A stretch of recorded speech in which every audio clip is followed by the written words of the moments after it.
針對打右曲球嘅選手，唔係針對打左曲球嘅。按住呢個路線揮桿，等你慢慢咁熟練咗以後，先至開始進行擊球練習。我同大家示範一下。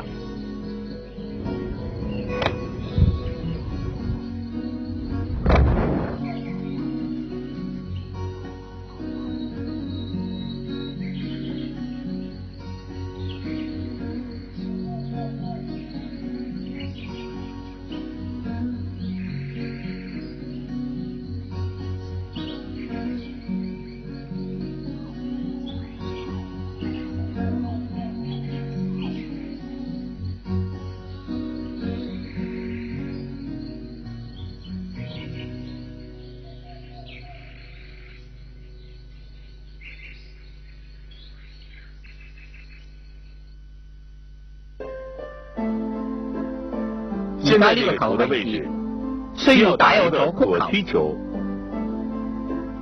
從呢度可以睇到，球道嘅左邊有好多棵樹，喺樹嘅後面係果嶺，我哋想打上果嶺，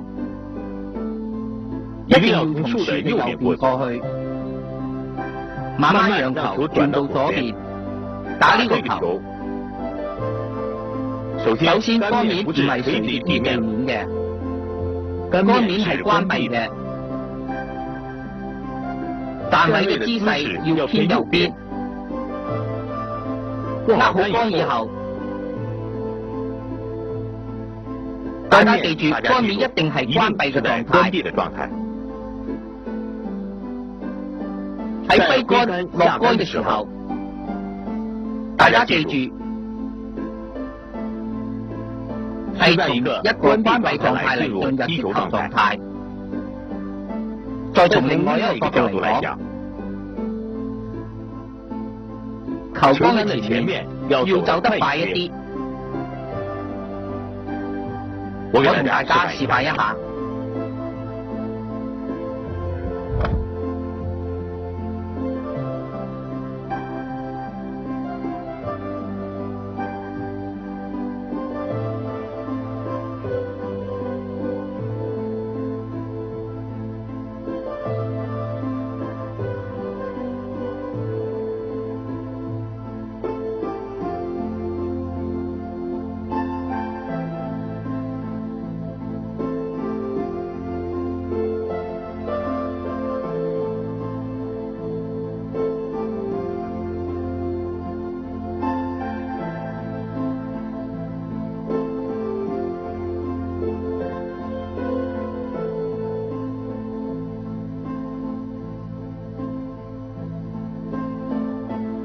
而家呢個位置，我哋需要打一個右曲球。大家睇到前面呢棵樹擋住咗球嘅路線，呢個距離仲係好遠嘅，有190碼左右。呢個球需要從樹嘅左邊飛過去，讓它轉彎。往右轉彎，咁樣嘅話，先可以更接近旗桿，打右球。首先係球桿擺放嘅位置同企位有好大嘅唔同。首先，雙腳嘅位置要更偏左邊，即係講。唔可以對住旗桿，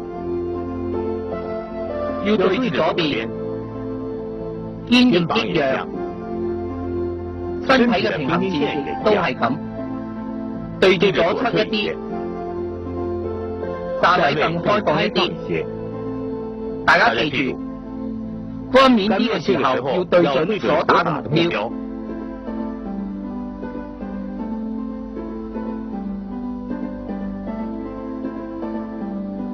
就係講，而家桿面對住旗桿嘅位置，從正面嚟睇，干面就呈開放狀態啦。因為身體同雙腳嘅位置對側偏左，干面